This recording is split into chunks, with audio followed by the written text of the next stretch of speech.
क्या तुमने कभी सोचा है कि भगवान इस संसार में बार बार क्यों आते हैं? भगवान श्री कृष्ण स्वयं कहते हैं, जब जब इस संसार में धर्म कमजोर पड़ता है और अधर्म बढ़ने लगता है, तब तब मैं स्वयं प्रकट होता हूं। जब लोग सत्य को भूल जाते हैं, जब स्वार्थ, क्रोध और अहंकार मनुष्य के विवेक को ढक लेते हैं, तब भगवान मानवता को मार्ग दिखाने आते हैं। भगवत गीता में श्री कृष्ण अर्जुन से कहते हैं, ये योग कोई नया ज्ञान नहीं है। ये वही प्राचीन योग है जो सबसे पहले सूर्य को बताया गया, सूर्य से मनु को और मनु से राजा इक्ष्वाकु को। ये ज्ञान परंपरा से चलता आया, लेकिन समय के साथ लोग इसका वास्तविक अर्थ भूलते चले गए।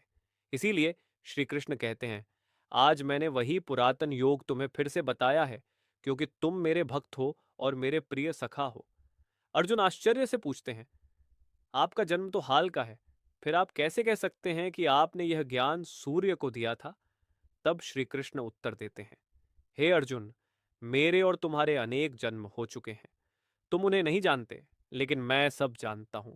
मैं अजन्मा और अविनाशी हूं, फिर भी अपनी योग माया से इस संसार में प्रकट होता हूं, साधुओं की रक्षा के लिए, दुष्टों के विनाश के लिए और धर्म की स्थापना के लिए मैं युग युग में आता हूं। श्री कृष्ण कहते हैं, जो मेरे जन्म और कर्म को दिव्य और अलौकिक रूप से जान लेता है, वह इस शरीर को छोड़ने के बाद फिर जन्म नहीं लेता, बल्कि मुझे ही प्राप्त होता है।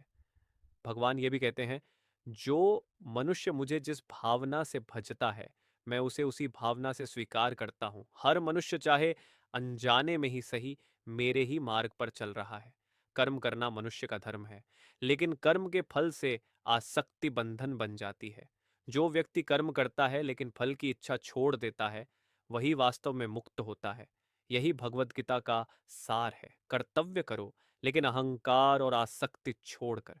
यही ज्ञान मनुष्य को भय, क्रोध और मोह से मुक्त करता है, और यही ज्ञान आज भी उतना ही सत्य है जितना हजारों वर्ष पहले था।